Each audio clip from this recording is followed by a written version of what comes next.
स्वागत है दोस्तों आपके अपने परिवार वीएमएस क्लासेस में फिर से। जैसा कि आप जानते हैं कि वीएमएस टीम ने एक वादा की थी कि आपको ये 3 महीना अभी बचा है और 3 महीना में हम लोग आप लोग का 9वां उस पार जरूर पहुंचाएंगे। और जब आपका किनारा लगेगा तो आप पाएंगे कि आप बिहार टॉप किए हैं। हम लोग ऐसा सीरीज लाए हैं, ऑब्जेक्टिव सीरीज, कि आप लोग वहां जैसे 50 क्वेश्चन रहेगा, 40 क्वेश्चन रहेगा, बनाना रहेगा एसएसटी में, हिंदी में 50 वगैरह। तो आपकी रफ्तार इतनी रहेगी ऑब्जेक्टिव सीरीज की कि आप मात्र 40-50 क्वेश्चन, मुश्किल से मुश्किल 15 मिनट लगाएंगे आप। इतना ना हम लोग इस पे कर मतलब क्वेश्चन दे देंगे कि आप वहां पे बिहार टॉप करना फिक्स ही रहेगा। अब यहाँ पे देखिए, जैसा कि बिहार बोर्ड मैट्रिक परीक्षा 2026 ज्योग्राफी चैप्टर 1, और वही हम लोग का जानते हैं कि ज्योग्राफी में अभी चल रहा है हम लोग का चैप्टर भारत संसाधन में उपयोग, और इसके अंतर्गत 5 टॉपिक है। इस पांचों टॉपिक को मिलाकर यही मेन टॉपिक भारत संसाधन एवं उपयोग रखा गया। और आपको बताए थे पिछली क्लास में कि इस टॉपिक से 15 से 16 17 तक क्वेश्चन पूछ दिया है, यानी ये ज्योग्राफी के लिए बहुत ज्यादा इंपॉर्टेंट है। और ये हमारा लेक्चर 2 है। ठीक है, आइए देखते हैं क्वेश्चन क्या कहता है। और 25 क्वेश्चन रहेगा। आप लोग बस कमेंट नहीं करते हैं, मतलब आप लोग क्वेश्चन लगा लेते हैं, आपको कमेंट जाके करना है, ताकि कमेंट में ये लिखना है कि आप 25 में 25 बना रहे हैं कि नहीं। जो बच्चा 25 में 25 बना रहे हैं, आप निश्चिंत पढ़िए, किसी के बारे में कुछ नहीं सोचना है। आज अभी हम समझ सकते हैं, जैसे अभी दिवाली है, छठ का समय है, तो आप लोग को टेंशन होगा कि मेरा पढ़ाई सही से नहीं चल रहा है, सॉरी पढ़ाई सही से चल रहा है लेकिन टेंशन है हम लोग सेलिब्रेट कर पाएंगे कि नहीं। वो सब मत सोचिए। अभी आप अभी बंद कमरों की आप क्या कर रहे हैं, बंद कमरे में पढ़ाई हो रही है आपकी, लेकिन आपकी सफलता यानी आप खुद लिख रहे हैं कि मेरी सफलता पूरी दुनिया में गूंजेगी, जरूर गूंजेगी। ठीक है, इसलिए आप केवल पढ़ते रहिए, है ना। और अब यहाँ पे देखिए, सोशल साइंस में याद रखिएगा कि 100 नंबर का टोटल रहेगा, तो 80 में 80 आपको लाना है। 80 में 80, अगर 80 में 80 नहीं लाएंगे रिटेन वहां, तो आपका रिटेन जो होगा ऑब्जेक्टिव सब्जेक्टिव मिला के 80 नंबर का, कम से कम आप 78 79 नंबर प्लस लाना है। और 20 में प्रैक्टिकल प्रैक्टिकल आपको मिलना चाहिए, वहां लाना है। और सबको जवाब देना है भाई। बोल रहे हैं आप अभी किसी को जवाब नहीं दीजिए कि पढ़ रहे हैं नहीं पढ़ रहे, किसी से कोई मतलब नहीं, है ना। सबको जवाब देना है। और याद रहे, एक बात हमेशा याद रखे, सबको जवाब देना है। और ये हमारा आज डे 2 है। स्टार्ट हो जाइए, अभी मैराथन स्टार्ट, जल्दी स्टार्ट हो जाओ। कॉपी उपी निकाल के एकदम बनाते रहिए जल्दी जल्दी, वो हमारे भरते रहिए कि आप कितना कोर्स है। और याद ये तो कभी नहीं भूलना है कि 470 प्लस लाना है। और भाई जान लगा देना है, केवल केवल 3 महीना बच्चा है जी, जान लगा देना है, समझे। इस 3 महीना में आपको खूब अच्छे से पढ़ाई करना है। ठीक, तो इसमें पहला क्वेश्चन है, और ये इंपोर्टेंट क्वेश्चन है, देखिए यहाँ टिक भी लगा दिया है कि एल्युमिनियम बनाने के लिए किस खनिज की आवश्यकता होती है। एल्युमिनियम एल्युमिनियम बनाने के लिए बॉक्साइट की जरूरत होती है। याद रखिएगा, एल्युमिनियम बनाने के लिए बॉक्साइट की जरूरत होती है। यहाँ पे देखिए क्वेश्चन आपका 18 में पूछा है, 20 में भी पूछा है, 22 में भी पूछा है, और 24 में। एक बात नोटिस किए आप लोग, क्वेश्चन आउट है। यहाँ पे देखिए 18 2 साल के अंतर, 20 2 साल के अंतर, 22 2 साल के अंतर, ले 26 2 साल का अंतर। पहला क्वेश्चन ही हम दिए हैं जो 2026 में छप के आएगा, ये लिख लो, स्टार बनाओ जल्दी। क्वेश्चन देखो छप के आएगा, छप के आएगा। इसलिए हम क्वेश्चन छाट छाट के लेके आए। क्यों छाट छाट के लेके आए? क्योंकि अब आपके माइंड में कंफ्यूजन होगा कि क्वेश्चन बैंक होगा, गेस्ट पेपर होगा, तरह तरह का आपके पास किताब होगा। अब आप कंफ्यूज हो किससे किससे पढ़े। बिल्कुल नहीं, हम आपके लिए पूरा लाए हैं वीएमएस क्लासेस। और ये जो हम छाट छाट के लाए ना, पूरा एकदम सटीक स्वीट पॉइजन लाए हैं, समझे। यहाँ पे देखिए 18 20 22 और 24 और 26 में फिक्स कर लो, फिक्स लो, लिख दिए फिक्स।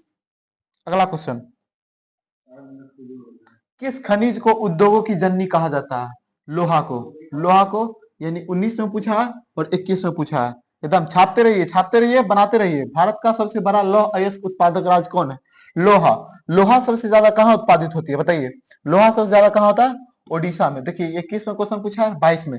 कमेंट मारिए, कमेंट मारिए। आप लोग कमेंट नहीं मार रहे हैं, आप लोग का हाथ नहीं काम कर रहा है, ठंडा में जा रहे वो नहीं किया है अभी। बॉक्साइट का सबसे बड़ा उत्पादक राज्य कौन है? बॉक्साइट। बॉक्साइट का सबसे बड़ा भी कौन है? ओडिशा है। बॉक्साइट का भी सबसे बड़ा उत्पादक राज्य कौन है? ओडिशा। और ये भी क्वेश्चन छप गया, लो फिक्स करो, मारो फिक्स। छाट छाट के लाए हैं, छाट छाट के लाए हैं। 22 में, 24 में, और ये क्वेश्चन लो 26 में पूछ देगा। 2 2 साल का अंतर है, लो 2 साल का अंतर, फिक्स मारो छापो। इसका आंसर हो जाएगा 20। छाट छाट के लाया है बुआर, छाट छाट के। निम्न में कौन कार्बनिक खनिज है? निम्न में कौन कार्बनिक खनिज है? तो ये इसका आंसर हो जाएगा ए, कोयला। कोयला कैसे खनिज है? कार्बनिक खनिज है, और इसका 2022 में है। आगे देखिए, निम्न में से कौन लौह अयस्क का एक प्रकार है? लोहा का एक प्रकार है, तो लोहा का प्रकार क्या है? इलिग्नाइट कोयला का है, बिटुमिनस कोयला का है, इसलिए हेमाटाइट। लोहा हेमाटाइट, याद रखिए। अगला है मैग्नीज उत्पादक में सबसे नंबर वन राज्य कौन है? मैग्नीज में, तो मैग्नीज में भी भाई कौन हो जाएगा? ओडिशा। कौन हो जाएगा? ओडिशा। ये भी 23 में पूछल है। अगला क्वेश्चन है कि नेल्लोर किस खनिज के उत्पादन के लिए फेमस है? नेल्लोर, तो, तो नेल्लोर कौन सा हो जाएगा?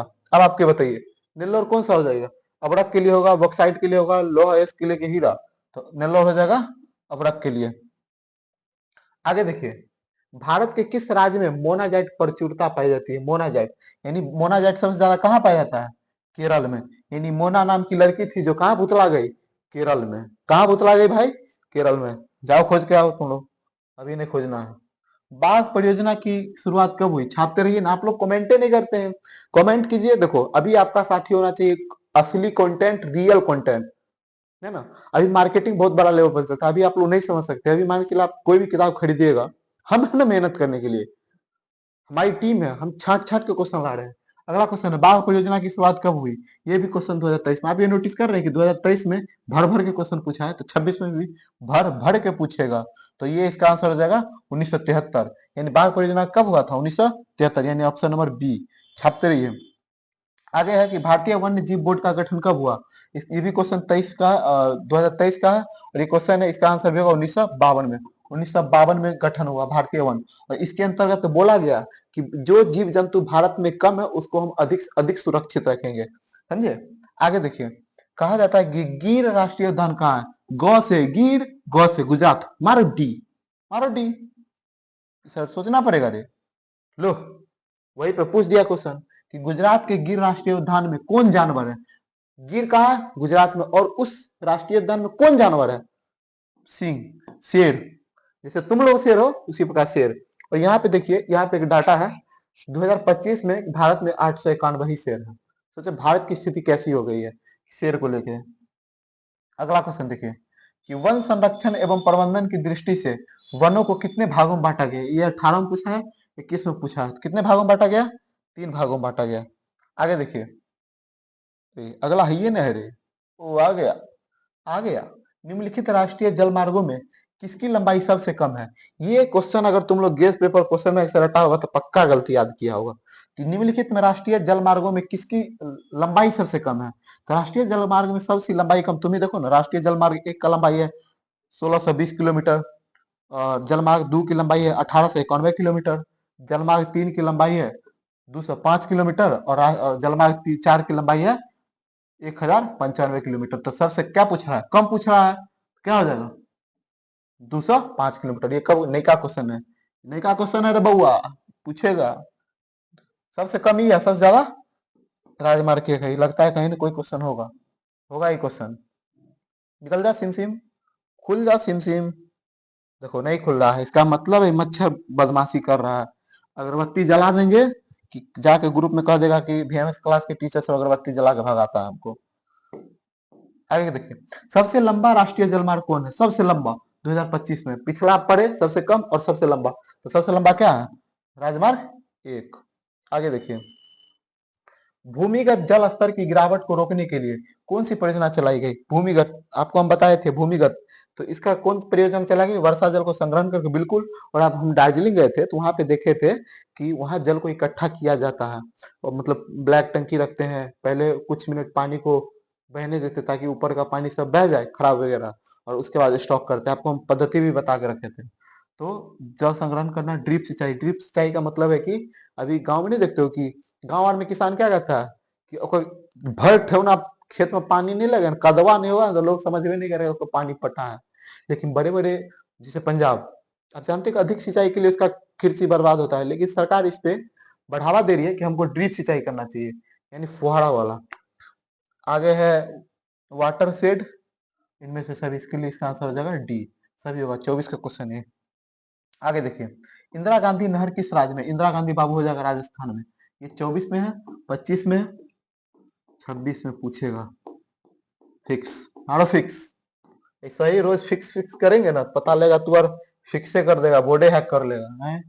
प्रथम राष्ट्रीय जल नीति कब चालू हुई थी? तो प्रथम राष्ट्रीय जल नीति कब हुई थी बताओ? ये क्वेश्चन 2023 में है, 24 में है, तो ये हो जाएगा सितंबर 1987 में, याद रखिएगा।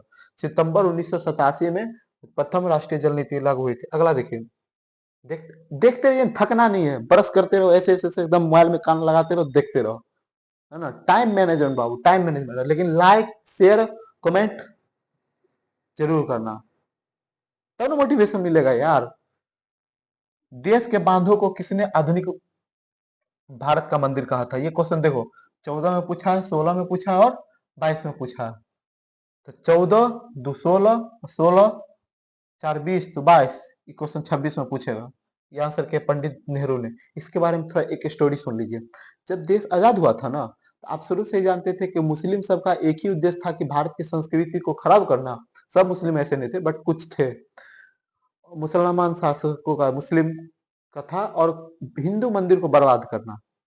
तो इसमें जब देश आजाद हुआ, जब देश आजाद हुआ, तो महात्मा गांधी को पंडित जवाहरलाल नेहरू बोले कि सुनिए गांधी जी, दक्षिण भारत के कुछ मंदिर को ना मुस्लिम शासकों ने बर्बाद कर दिया, तो क्यों ना उसको राजस्व यानी सरकारी फंड से ठीक करवा जाए। तो गांधी जी उसी समय मना करते हैं कि देश में कोई भी मंदिर बनेगा या कोई भी मंदिर के मरम्मत में देश का पैसा नहीं लगेगा, देश की जनता का पैसा लगेगा, चंदा वाला पैसा लगेगा, किसी एक पर्सनल का नहीं लगेगा।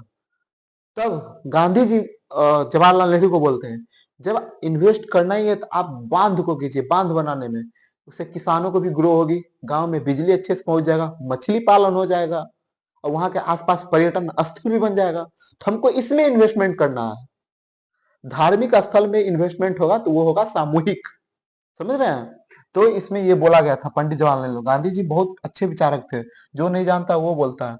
आगे देखो, देखो यहाँ पे, देखिए देखिए, प्राणियों के शरीर में कितना प्रतिशत जल पाया जाता है? ऑप्शन है 60, 65, 70, 50, 65। ये मान के चलिए जेठालाल है, जेठालाल यहाँ पे देख लो, जेठालाल, जेठालाल का अंदर का शरीर है, और कितना प्रतिशत जल पाएगा जेठालाल के अंदर?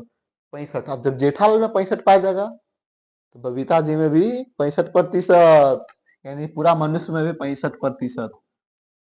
जेठालाल बड़ी मस्त आदमी था नहीं है। बृहद क्षेत्र में जल की उपस्थिति के कारण पृथ्वी को क्या कहते हैं? ओ यार, ये सब क्वेश्चन है यार, देखो 14 में, 19 में, 14 19 19 दो बार पूछ दिया है। एक कंपार्टमेंटल में पूछा होगा, एक एनुअल में पूछा होगा। नीला ग्रह, मारो डी। अगला देखिए, निम्न में कौन अजैविक संसाधन है? अजैविक, नदी। आगे देखिए, 1 टन इस्पात बनाने में कितना मैग्नीज लगता है? 10 किलो। कितना लगता है? 10 किलो। अगला क्वेश्चन, कि मरुस्थल मृदा किस राज्य में पाया जाता है? देखिए 16 में, 17 में, 22 में। मरुस्थल मृदा का मतलब होता है रेतीला बालू, है ना। तो ये कहाँ पाया जाता है?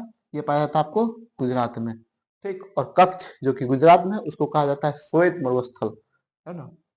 तो आगे देखिए, अब देखिए, इसको ईमानदारी से देखिए, बेईमानी नहीं करना है। डे 2 आज हो गया, और टोटल अपना लोग कितना क्वेश्चन अभी तक कर चुके हैं? 50 क्वेश्चन, ठीक।